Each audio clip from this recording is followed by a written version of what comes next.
मैं प्रेम से तुम्हारा पालन करूंगा। तुम सदैव निश्चिंत रहो। सुख तथा दुख में भी मैं तुम्हारा हमेशा साथ दूंगा।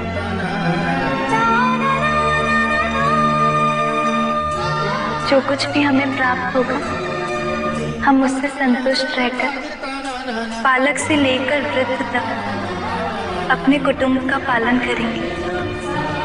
वस्त्र और आभूषण, साज और सज्जा में तुम्हारी स्वतंत्रता चलेगी।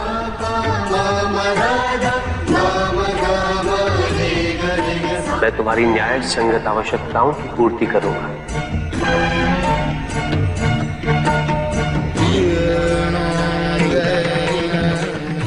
हम नित्य आपकी आज्ञा का पालन करेंगे